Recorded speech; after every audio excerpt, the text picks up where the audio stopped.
ওরে আমার যুবক যুবতী জেনে রাখুন, যারা আজকে কলেজ ইউনিভার্সিটির ছাত্র, যারা আজকে 50 বছরে পড়েছে, 30 বছরে পৌঁছেছে, যারা 25 বছরে পৌঁছেছে, কোরআন তারা বুঝে না, কোরআনের অক্ষর তারা বুঝে না। আজকে তারা ফ্রেঞ্চ পড়ে, তারা আজকে রাশিয়ান পড়ে, ইংরেজি পড়ে, বিভিন্ন ভাষা পড়ে, কিন্তু কোরআন তারা পড়তে রাজি নয়। কোরআন পড়লে তার মানহানি হবে, কোরআনের অক্ষর পড়লে মানহানি হবে। ওরে তুমি যদি মুসলিম ঘরের যদি একজন ছেলে হও, মুসলিম ঘরের যদি একজন যুবতী হও, এ হাদিসের উপরে তোমার যদি আমল হয়, তাহলে তুমি কোরআন পড়বে রে, কোরআনের উপরে তুমি আমাল করবে, সকালে পড়বে, সন্ধ্যায় পড়বে। এটাই তোমার পরিচয়, এটাই তোমার মুসলিম হওয়ার একটা আমল হওয়ার কি পরিচয়। এই ক্ষেত্রে তোমার যদি কি পরিবর্তন না হয়, তাহলে 60 বছর ধরে যদি তুমি জালসা শুনো, 60 বছর ধরে যদি ডেলিগেট খাও, 60 বছর ধরে যদি মাদ্রাসার সেক্রেটারি থাকো, মাদ্রাসার কোনো কমিটিতে থাকো, তুমি কোরআন পড়তে জানো না, কোরআনের তুমি ক অক্ষর বুঝো না, তাহলে তোমার এই লাইসেন্স বাতিল হয়ে যাবে। এই লাইসেন্স তোমার সেখানে করে ওই জান্নাতে নিয়ে যাওয়ার পথের প্রতীক হবে না, হবে না। এটাও কথা তুমি জেনে রাখো, এটাই তোমার আসল পরিচয়, এটাই তোমার আসল সিম্বল। এই কথাটিকে তুমি নোট করে না। মাদ্রাসার কমিটি, মসজিদের কমিটি বিড়ি হুক্কো টানা, জালসার কমিটি বিড়ি হুক্কো টানা, কিন্তু জালসার ক্ষেত্রে করার জন্য কত আগে এগিয়ে আছে। ওই এক মাস ধরে কি পরিশ্রম করছে। তোমার কি হবে জালসা করে? তোমাকে কে বলেছে যে তুমি জান্নাতে যাবে? আর যতগুলো সুনা মুসলমান আছে, তার জন্য তো প্রথমেই তুমি সার্টিফিকেট নিয়ে নাও। তুমি 50 বছর ধরে তুমি আজকে মাদ্রাসার সঙ্গে জড়িয়ে আছো, কোরআনের একটা অক্ষরও ভালো করে চিনে না, কই যে আমি মাদ্রাসা করে জান্নাত পেয়ে যাব? কেউ বলতে পারবে? প্রিয় ভাইরা, আজকে আমি 5টা 10টা করে ছেলে ফারেক করাচ্ছি, কিন্তু আমার উচিত ছিল কি যে আমি কোরআনটাকে কি পড়ে নেওয়া। আহা, অত সোজা নয়। আপনাকে আমি মুফতি আর শায়েখুল হাদিস হতে বলছি না। দৈনন্দিন জীবনে কোরআন যেটুকু পড়তে হবে, আপনি তো পড়ছেন, অনেকগুলো বই পড়েছেন, ফিজিক্স, কেমিস্ট্রি, অনেকগুলো এমএসসি পর্যন্ত, পিএইচডি, এমফিল করা পর্যন্ত পড়েছেন, কিন্তু এতগুলো পড়া কি কাজে আপনার কবরে যাবে? আহা, এই সমস্ত জিনিস কিন্তু কবরে যাবে না। আপনাকে এটুকু পড়তে হবে। ইট ইজ এ কি ম্যান্ডেটরি, ইট ইজ আওয়ার কি ফার্স্ট অ্যান্ড কি foremost duty, the recite the কি হলি কোরআন ফর এভরি কি হিউম্যান বিং। এটা প্রয়োজন আছে। বুঝাতে পারছি না? হ্যাঁ, পড়ছি মাওলানা। কোন কোরআন পড়ছি? বাংলাতে যে লেখা আছে, ইংরেজির বেলায় তুমি পড়ে নিচ্ছ, রাশিয়ান পড়ছো পেটের জায়ের জন্য, ফ্রেঞ্চ পড়ছো, জাপানি পড়ছো, জার্মানি ভাষা পড়ছো, হিন্দি পড়ছো, এতে তো চাকরি পাওয়া যাবে। কিন্তু কোরআনের অক্ষর পড়লে তো কোনো চাকরি পাওয়া যাবে না। পাওয়া গেলে দারুল উলুমে একটা যদি চাকরি পাওয়া যায় 6-7 হাজার টাকার, এতে তো আর সংসার চলবে না। রুজির মালিক কে? কে? ওপরে কি আছে? সামিয়ানা। একটা কথা বলে থাকি, ওপরওয়ালা জানে, কথাটি তো মারাত্মক 100% ভুল। ওপরে কি আছে? সবই কিছু থাকতে পারে, আল্লাহ। অতএব রুজির মালিক আল্লাহ। আজকে কোরআনকে অবমাননা করার জন্য আজকে 202 কোটি মুসলিম সারা বিশ্বে আজকে বদহলিত। নাই, চিহ্ন নেই। শুধু টালমাংরার মুসলিমটিকে কেন দেখব? সব জায়গার কি মুসলিম আজকে এই অবস্থায়। এই প্রিয় ভাইরা আমার, শিক্ষা দিচ্ছে কি কোরআন সেখান থেকে, যে তুমি আজকে কি কোরআনের শিক্ষাকে তুমি এখানে করে নিয়ে নাও। আর কোরআনের শিক্ষা নিলে কি তোমার ইজ্জত, তোমার মান সম্মান কি বেড়ে যাবে। আহা, যেমন রূপে 2টো হাদিস বর্ণনা করা হলো। ওরে ভাইরা আমার, হয় তুমি বাতাবি লেবু হয়ে যাও, আর না হয় তুমি খেজুর হয়ে যাও। তুমি হজ করতে গিয়ে, উমরা করতে গিয়ে খেজুর নিয়ে এসে খাবে, এটা ভালো কথা, সুন্নাতের কথা। কিন্তু তুমি যদি খেজুর হও, তবু একটা ভালো কথা, তুমি একটা কি মিষ্টি রূপের। আবার তুমি যদি বাতাবি লেবু হয়ে যাও, ওয়ারাত্তিলিল কোরআন তারতিলা, ওরে যখন তুমি কোরআন পাঠ করবে, তখন তুমি অত্যন্ত মাধুর্যের সঙ্গে, তারতিলের সঙ্গে রুকে রুকে দাঁড় করবে। তুমি সেই সমস্ত কোরআন পাঠ করবে না যেটা তোমার লেখা আছে ইংরেজিতে, লেখা আছে উচ্চারণ বাংলাতে। এখানে তুমি লিখতে গেলে, পড়তে গেলে হাজারো জায়গায় তুমি ভুল করবে। এখানে নেকির জায়গাতে গুনাহ আছে। অতএব তোমাকে আরবি অক্ষরগুলো একের পরে এক তোমাকে জেনে নিতে হবে।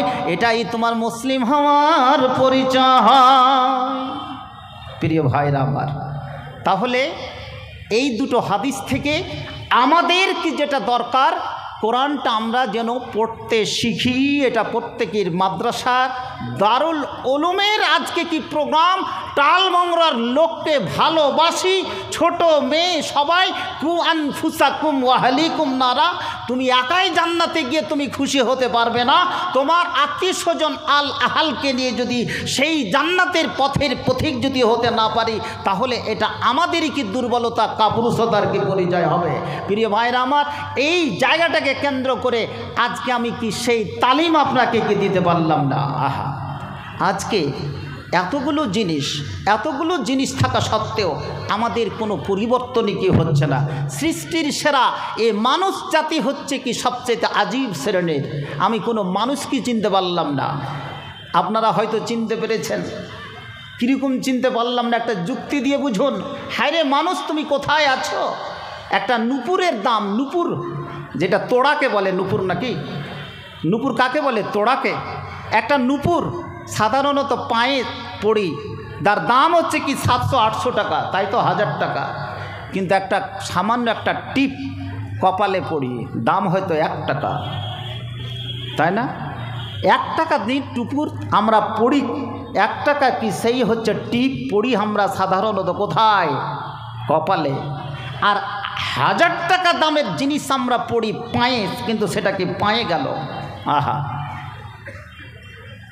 আজকে মদ বিক্রেতা কোনোদিন বাড়িতে দাঁড়ে দাঁড়ে ঘুরে বেড়ায় নাকি যে তুমি আমার কি মদ নাও। আবার দুধ বিক্রেতাকে দেখি দাঁড়ে দাঁড়ে কি ঘুরে বেড়ায়। আবার দুধটা যখন নিই তখন বলি পানি তো তুমি মিশাওনি। সৃষ্টির সেরা আজব মানুষ। মদ যখন খায় তখন কিন্তু মদের সঙ্গে জল মিশ্রিত করে আমরা খাই, পান করি, এটা নিয়ম, তাই না? মোমবাতি জ্বালিয়ে আজকে আমরা যদি না করি, মৃত্যু ব্যক্তিকে কি স্মরণ করা হয়। আবার মোমবাতি নিভিয়ে জন্মবার্ষিকী কি পালন করা হয়।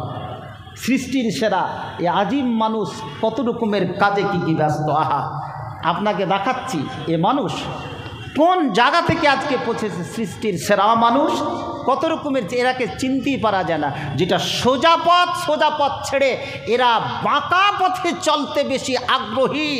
বাঁকা পথটা কি তারা কি নেবে, এই মানুষ জাতিকে বুঝতে পারা অসম্ভব। আল্লাহ ভালো জানে। আল্লাহ গো, তুমি আমাদের সঠিক পথে চলার তৌফিক দান করে। সকলে পড়ে আমিন, জোরে পড়ে আমিন। প্রিয় ভাইরা আমার, টালমংরার যুবক যুবতী, আবাল বৃদ্ধা বনিতা, তার সঙ্গে সঙ্গে লিজুড়ে যে গ্রাম থেকে আসুক না কেন, এই সৃষ্টির সেরা মানুষকে কি আমরা বুঝতে শিখলাম না?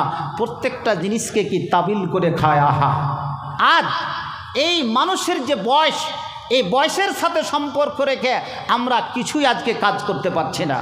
কীরকম কাউরি 50-60 বছরের মানুষ খুব কমই আছে, 70 বছরের মানুষ খুব কমই আছে কোথায় 30 থেকে 50-এর ভিতরে। আর এই 50 পেরিয়ে গেলে আপনি মনে করিয়েন না যে আমি 80-90 বছর বাঁচব।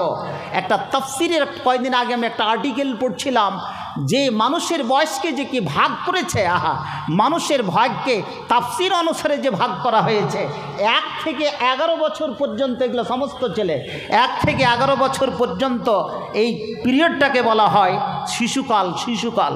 আমরা এই বয়সের অনেক শিশু এখানে করে আছি। আর 11 থেকে 15 বছর পর্যন্ত এটাকে বলছে অ্যাডোলেসেন্সি, তার মানে কৈশোরকাল।